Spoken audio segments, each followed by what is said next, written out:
لقد جاءكم رسول من أنفسكم عزيز عليه ما عنتم حريص عليكم بالمؤمنين رؤوف رحيم. Bismillah wassalatu wassalamu ala rasulillah wa ala alihi wa sahbihi wa wala wa ba'd. Kaum muslimin rahmati Allah. Pernah gak sih kita lagi sholat gitu ya, ketika kita lagi sholat tiba-tiba ada tangisan, kita mendengar tangisan seorang anak yang sangat keras sekali, baik sholat di rumah atau sholat berjamaah di masjid. Ketika ada orang lain gitu ya, jamaah lain membawa anaknya, tiba-tiba anaknya nangis dan sangat kencang dan kira-kira mungkin sangat mengganggu atau membuat bising telinga kita atau memecah fokus kita dari menyimak ayat-ayat yang dibaca oleh seorang imam.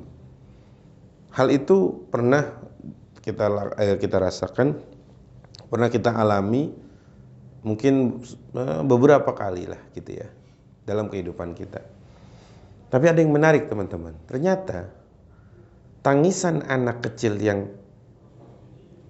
pernah didengar oleh Rasulullah SAW ketika beliau mengimami sholat itu malah bukan mengganggu beliau, tidak mengganggu fokus beliau, atau malah beliau akan bersegera mengakhiri sholatnya. Nah ini kan artinya apa nih?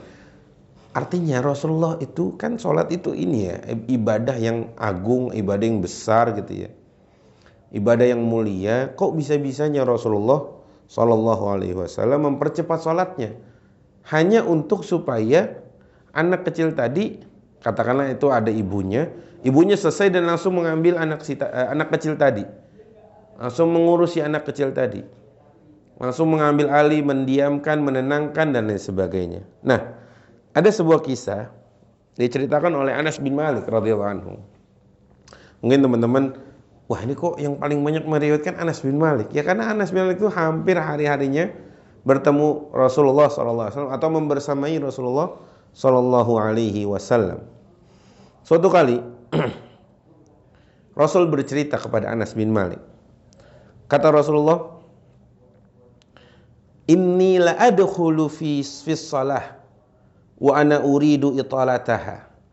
Aku pernah suatu kali, kata Rasulullah, mengerjakan sholat dan aku berniat untuk memanjangkan bacaan sholat tersebut.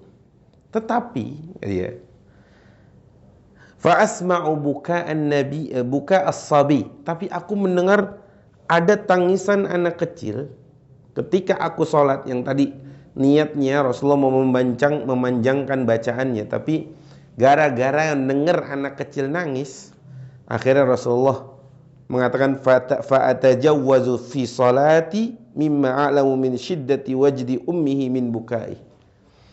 Akhirnya aku persingkat salatku karena aku dapat merasakan bagaimana paniknya seorang ibu yang mendengar tangisan anaknya. Masya Allah. Itu Rasul kita. Bahkan salatnya aja dipersingkat gara-gara ada anak kecil nangis.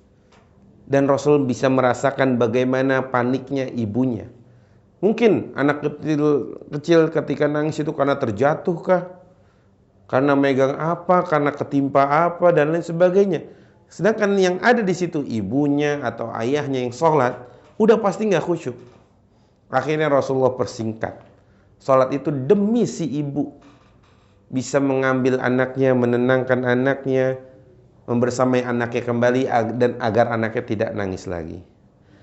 Apa yang bisa kita petik dari pelajaran penting ini, teman-teman? Hikmah apa yang bisa kita ambil dari penuturan Rasulullah SAW tadi, yang berniat mempanjangkan bacaan, tapi karena mendengar ada anak kecil yang nangis, Rasulullah nggak jadi. Akhirnya dipersingkat dan Rasulullah bisa merasakan bagaimana paniknya seorang ibu yang anaknya sedang nangis. Dari sini kita bisa mengambil hikmah. Pertama, kalau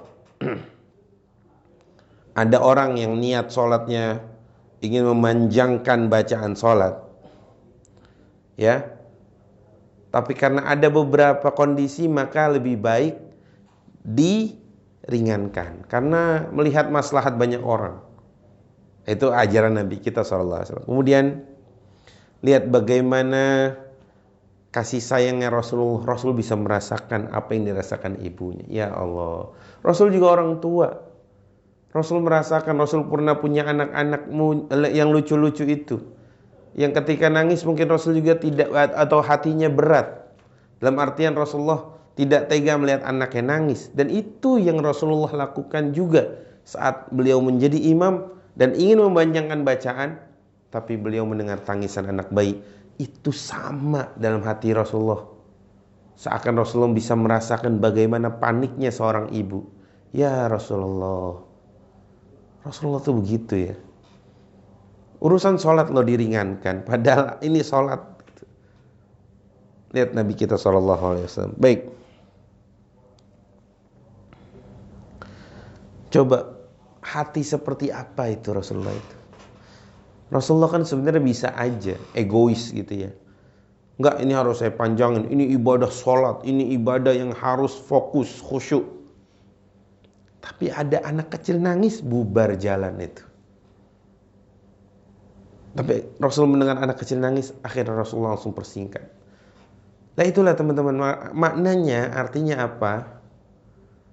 Ini pelajaran besar sekali untuk kita. Kita sebagai orang tua, kita sebagai DKM masjid, kita sebagai pengurus masjid, sebagai imam sholat. Ketika ada tangisan anak kecil, saat kita menjadi imam, maka harusnya bacaan kita tuh dipersingkat aja. Banyak faedahnya, diantaranya supaya anaknya langsung ditangani orang tuanya, atau menjaga kekhusyuan jamaah lain. Bukan malah dipaksain, wah ada anak kecil nangis, saya semakin baca panjang sekalian. Yang ada, bacaan kita tidak didengar karena terdistrak dan terganggu oleh tangisan anak kecil tadi. Nah itulah teman-teman, Rasul kita dengan kelemah lembutannya, Rasul kita dengan hati yang lembut sekali, beliau bisa merasakan bagaimana paniknya dan khawatirnya seorang ibu saat anaknya menangis. Teman-teman, semoga setiap hari kita bisa mengambil ibrah, mengambil pelajaran bagaimana Nabi kita SAW berinteraksi dengan anak-anak kecil. Bagaimana Nabi kita SAW mengambil sikap, bagaimana seharusnya saat mendengar anak kecil yang menangis, dan Rasulullah bisa merasakan apa yang dirasakan dan apa yang dikhawatirkan seorang ibu saat anaknya menangis. Karena Rasul kita juga seorang ayah, Rasul kita seorang Nabi yang dia pun dan beliau pun juga sosok dari orang tua bagi anak-anaknya. Kira-kira itu, semoga yang sedikit bermanfaat. Aqulu qouli hadza wa astaghfirullah wa lakum. Wassalamualaikum warahmatullahi wabarakatuh.